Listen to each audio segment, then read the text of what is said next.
Bonjour à tous les amis, Zach Mwikassa, fondateur de la Mwikassa House. Merci de faire partie de notre communauté dans la positivité. Merci à tous les anciens, nos réguliers, nos auditeurs. Je sais que vous nous suivez de partout et attendez régulièrement à voir cette petite contribution. Vous êtes très appréciés. Merci à tous les nouveaux, votre première fois avec nous.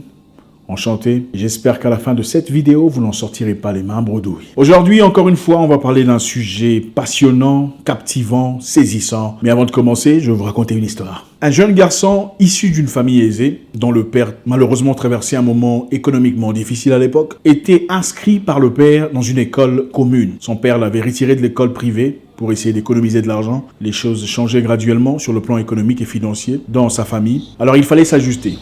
Vous savez comment ça se passe. Arrivé à cette nouvelle école, dont la structure était totalement étrangère à ce jeune garçon, il faisait tout ce qu'il pouvait pour se faire apprécier. Il voulait faire partie de la communauté. C'était un garçon naturellement simple, humble, gentil, aimant, mais se sentait curieusement écarté, exclu, ostracisé de la communauté. Tout le monde pouvait voir que c'était un petit garçon issu d'une famille aisée. Il avait tout l'argent qu'il fallait, il venait en voiture, il était toujours bien habillé. Il était curieusement évité par ce congénère. Ses collègues de classe à l'occurrence, par méchanceté, par ignorance ou par complexe d'infériorité, difficile de savoir. Ce jeune homme qu'on appellera Patrick fournit beaucoup d'efforts pour se faire apprécier. Il s'est posé tellement de questions. Qu'est-ce que j'ai de différent? Ne suis-je pas assez équilibré pour être accepté? Ne suis-je pas assez simple, assez gentil, assez approchable pour être inclus dans la communauté? Pourquoi suis-je toujours seul? Pourquoi je joue toujours seul? Pourquoi à la récréation, il n'y a personne pour m'adresser la parole?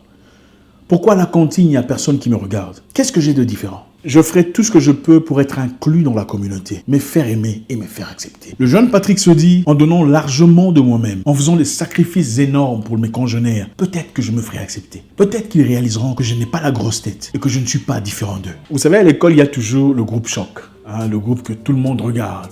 Ils sont toujours attirants. Pour les garçons, c'est toujours le groupe qui apparemment intéresse les femmes, les filles à l'époque.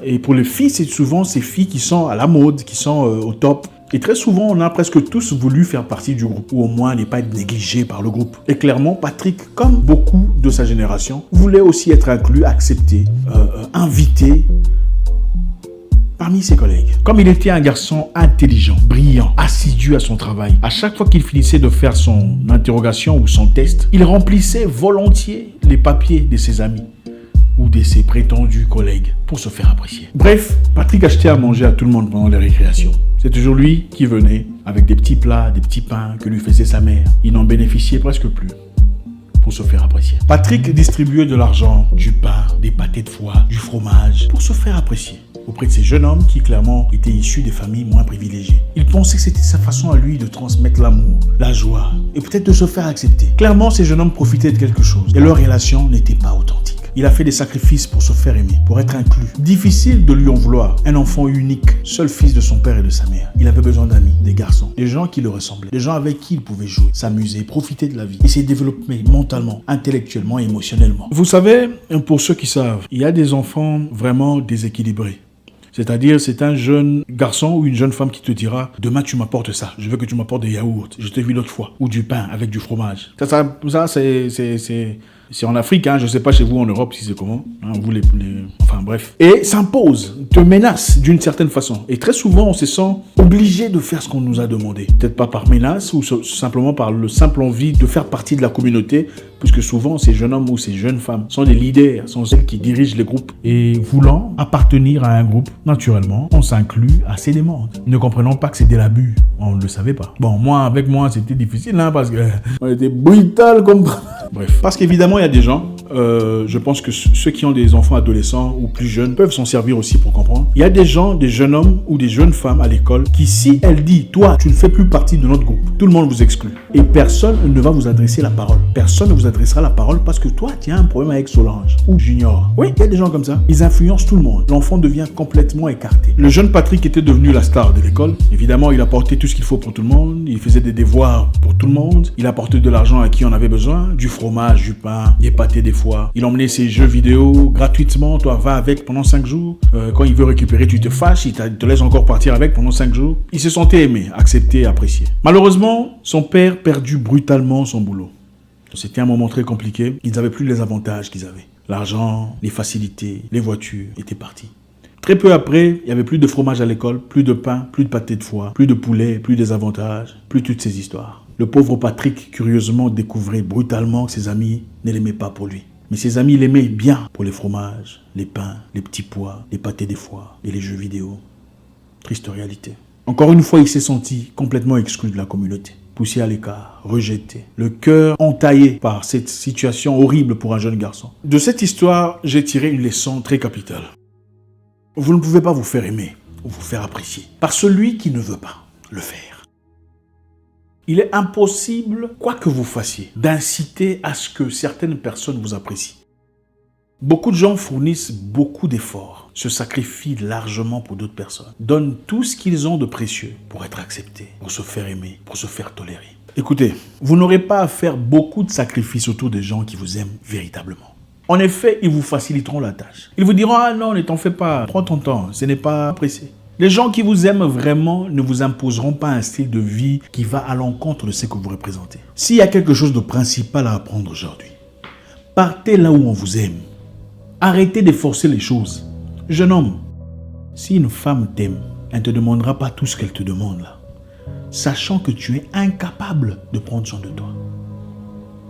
Elle sait que tu es en difficulté. Elle sait que tu n'as pas de l'argent. Elle sait que tu te cherches. Une femme qui t'aime pour de vrai, laissez-moi vous en parler, fera des sacrifices pour toi parce qu'elle sait qu'elle est là, toi tu n'as pas. Ce n'est pas en emmenant quelqu'un en voyage qu'elle va t'aimer. C'est faux. Détrompez-vous. Ce n'est pas en faisant des cadeaux, tiens ça c'est pour toi, iPhone 12, billet première classe qu'on va t'aimer. C'est faux. On peut gagner le temps d'une personne en lui offrant des choses. Ouais. Ah, si vous m'offrez par exemple, oh tonton Zach, je veux vous acheter du thé, je veux discuter avec vous. Je dirais peut-être oui, merci, j'ai envie d'aller boire du thé, je vais boire du thé. Oui, mais ça ne veut pas nécessairement dire que je veux vous aimer parce que vous m'avez acheté du thé. Je viendrai boire le thé, on pourra peut-être discuter. Ça sera justement une occasion peut-être pour vous, sur base de ce que vous voulez me relayer comme message. Vous ne pouvez pas influencer l'amour, que ce soit l'amour philéo, l'amour agapé, l'amour entre amis ou entre amoureux. Une femme qui t'aime, je continue à parler au jeune homme, elle ne va pas te quitter parce que le boulot est fini. Même par terre, vous allez dormir. Même sur le charbon, vous allez cuisiner. Elle n'aura pas honte. Ton problème sera devenu son problème. Tes difficultés seront ses difficultés. Ça va dans les deux sens. Ne donnez pas tout ce que vous avez comme ressource, comme force, comme substance, espérant recevoir en retour de l'amour. Que ce soit de l'amour amical, de l'amour en foyer ou l'amour copinage espérant l'être épousé. Que ce soit quelle sorte d'amour, on ne force pas ces choses. Écoutez, la flatterie existe pour plusieurs raisons. On peut utiliser la flatterie dans la négativité pour détruire, pour se servir des gens. On peut aussi utiliser la flatterie sans faire du mal à quelqu'un, mais pour ses propres avantages. C'est-à-dire, on peut venir vers une personne influente qui a des choses qu'on n'a pas, mais des choses qu'on désire. Une personne qui n'a pas nécessairement notre temps. On peut flatter cette personne d'une certaine façon pour s'ouvrir certaines portes. Ça, c'est une chose. On peut faire des sacrifices, on peut offrir des cadeaux pour avoir du temps de discuter avec un millionnaire ou une personne réussie, un investisseur, afin qu'il vous ouvre des portes, des opportunités, des ressources, des facilitations et tout ce que vous voulez pour avancer dans la vie. Ça, c'est une chose. Après avoir fait ça, évidemment, c'est un investissement qui nécessairement produira des résultats concrets dont vous avez besoin pour votre progrès. Mais une personne qui clairement ne vous apportera rien de positif dans le sens ressources financières ou sociales, pourquoi vous voulez vous tuer ?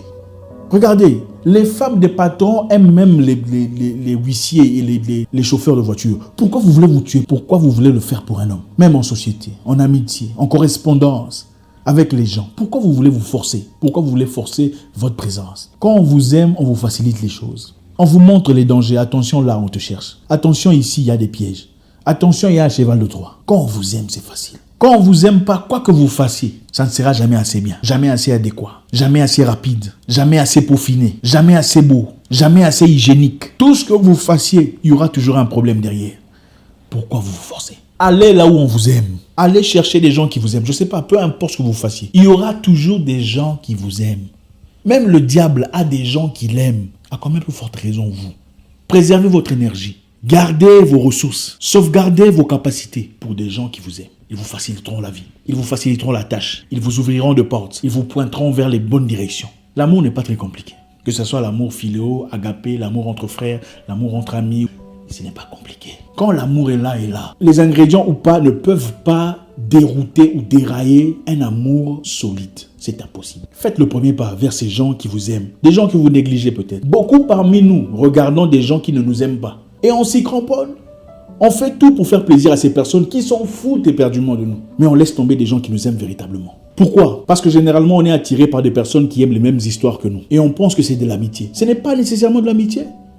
Il y a des gens avec qui vous aimez les mêmes histoires. Vous aimez les mêmes musiques, les mêmes genres de femmes ou les mêmes genres d'hommes, les mêmes genres de voitures. Vous avez les mêmes combats, les mêmes difficultés. Et vous vous réunissez, vous vous voyez ensemble. Vous pensez que c'est de l'amitié. Mais ils ne sont pas nécessairement vos amis. À partir du moment où vous n'aimez pas les mêmes histoires, vous n'aimez plus les mêmes femmes, vous n'aimez plus les mêmes habits, votre amitié meurt.